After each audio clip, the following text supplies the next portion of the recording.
devam ederiz.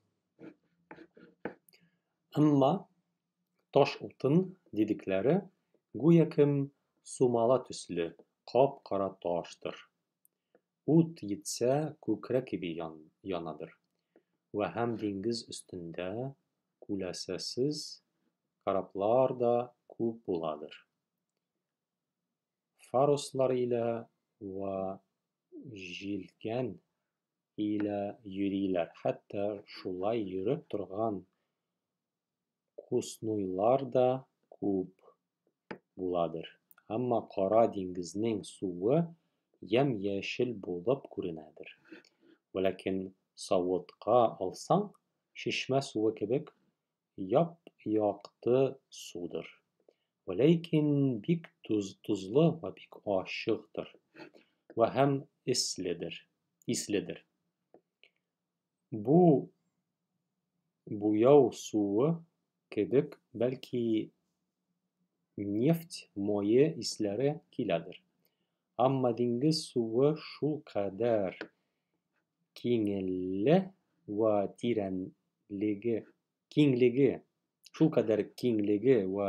teranligi bilan doim o'q qoti to'lqinlamaydir.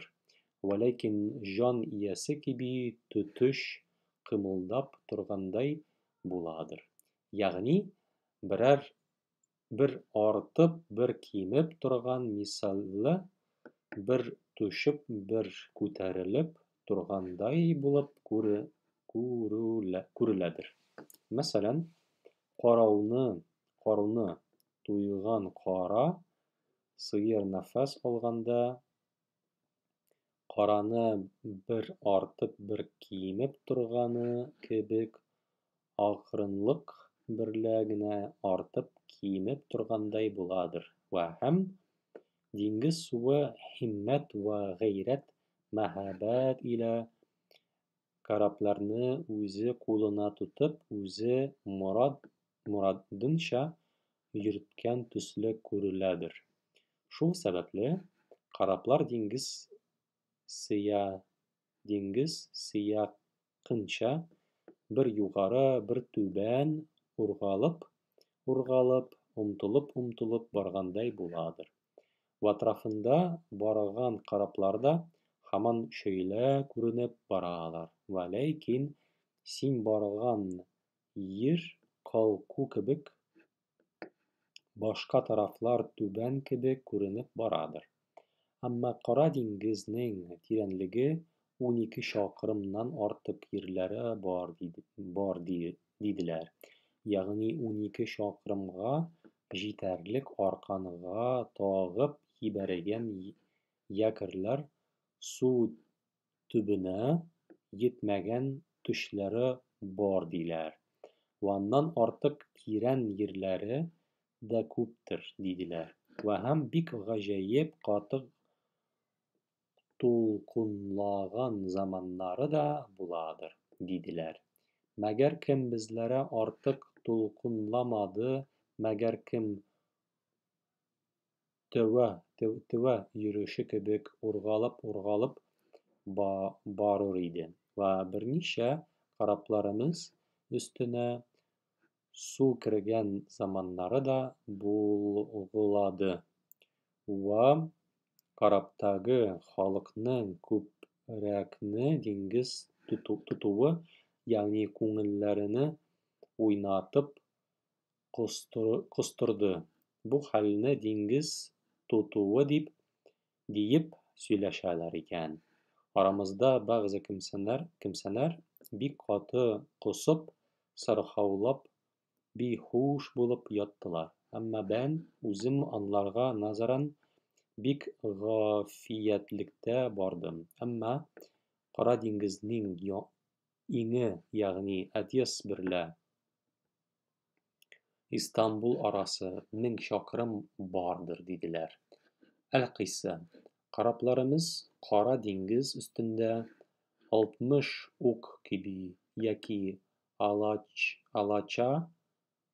alacha bur o'rdak kabi uchib borganday borur edi. Бу тарик илен 2 кичә вә көндез барып диңгезне аркылы кисеп чыгып Истанбулга табагы тарафына якынлап бугаз дидекләре ергә ирештек. Ул ук бугаз дидекләре Кара диңгез берлә Ак диңгезне бергә кушар өчен борынгы патшалар вакытында җирне вә ташларны кисеп ясаган иделдер.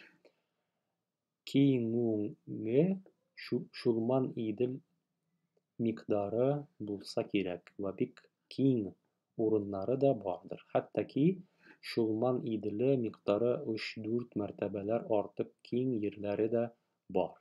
Әл-Кыйса. Ушбу бугазга якынлашкач, сәхәр вакытында карап башлыгы соң сайрак җирләрне карап тапты вә һәм якорь ташлап карапны туктатты.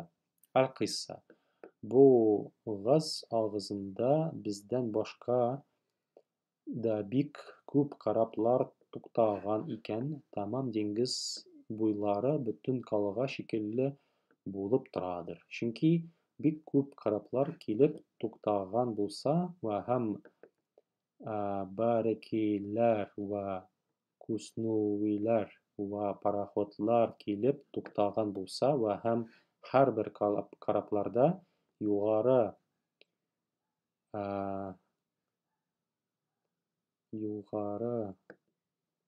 каят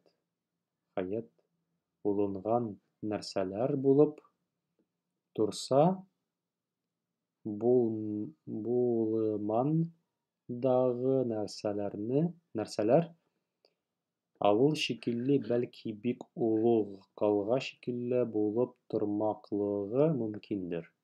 Вә һәм каек вә куснуй илә йөреп торучы халык тасаввур булынса, ягъни бәгъзеләре почта йөртеп хәбәр алып торучылар булса вә бәгъзеләр мусафирлар канфака вә сайрул хаваиҗ сатармын дип кәсеп өчен килгүчеләр булса вә бәгъзеләр хариҗкә чыкачак вә керәчәкләрне ташырмын дип килгүчеләр булса вә һәрбер карапта ничә меңләп мусафирлар булса вә һәм караптан карапка йөреп торучылар булса вә караплардан ярларга вә тагыларга чыгып вә кереп торучылар булса вә диңгездән бугазга вә бугаздан диңгезгә хаҗәт берлә йөреп торучылар тасаввур булынса, без ушбу бугаз агызындагы каек вә куснуй вә пароход вә карапларның мәҗмуасы диңгез өстендә калга шикелле булып тормаклыгы мәгълүмдер. Вә һәрбер карапларның пичләрендә вә учакларында утлар янып, мурҗаларыннан төтеннәр чыгып тормаклыгы вә һәм казаннар кайнап торбаларыннан авазлар чыгып тормаклыгы. Моның дәвамы бар.